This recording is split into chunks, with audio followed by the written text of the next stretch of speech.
Very good morning. Welcome to our Bird Notes. This is Dwight Davis.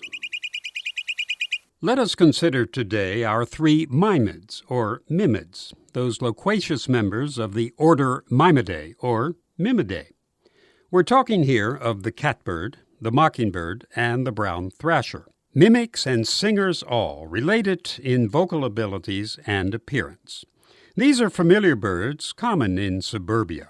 Let's start with the catbird, or officially the gray catbird, so called because of the mewing call often heard coming from the bushes.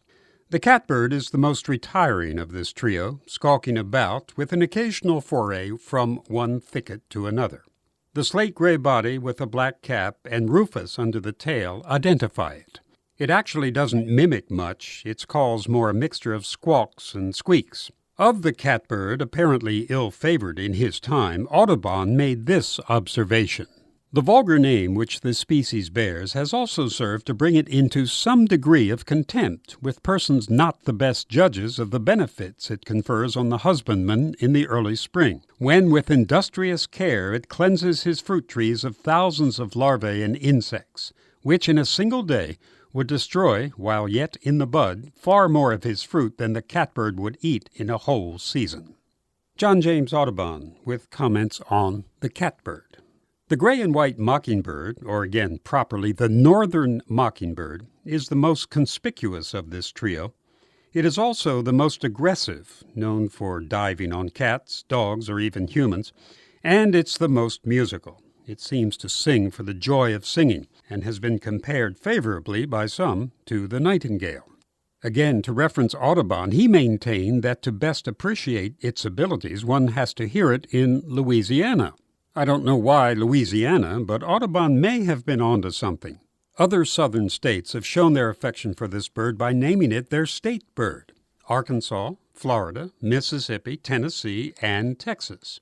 Some of you of a certain generation may recall the sobriquet Songbird of the South given to Kate Smith. Perhaps it should also apply to the mockingbird. The mockingbird is well named all the way around. Binominally, it is Mimus polyglottus, the many-tongued mimic. It borrows songs from many other birds, throwing them into its concerts at random times, now imitating a cardinal, now a robin, now perhaps a titmouse. The phrases of the mockingbird's songs are usually repeated 2 to 6 times, but with no real predictability. Thus, the singing is always a pleasant surprise. It's very difficult to quantify the number of different songs the mockingbird can sing, but the consensus seems to be somewhere around 100. Finally, we come to the largest of this lot, a bird usually found in the thickets, the brown thrasher, with its rufous back and tail and obvious streaks on the breast. Its mimicry is of a different sort from the mockingbird. It sings snatches of melody, sets of 2 or 3 phrases, loudly and confidently. Birdsong expert Donald Kreutzma contends that the brown thrasher has in its repertoire up to 2,000 different songs. Kreutzma then says, why does he have so many songs? I'd like to know for sure. Perhaps someday we will know.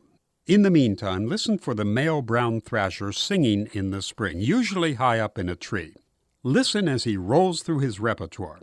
Whenever I hear him singing, I always imagine the bird throwing out a few phrases, pausing, and then thinking to himself, if you think that's good, check this out, and then launching into another round of new sounds. One more thing about these birds, they all seem to be very aware, and to anthropomorphize, to be interested in things. I used to think in the case of the brown thrasher it was that yellow irised eye that gave the bird the appearance of being alert, of having something on its mind. But then the mockingbird has a gray iris, and the catbird's eye is all black. So maybe it's their posture, streamlined and rather assertive, that sets these three apart, that makes them seem like they know exactly what's going on. But that's all subjective, really. What we know for sure is that their vocalizations are always entertaining, surprising, and uplifting.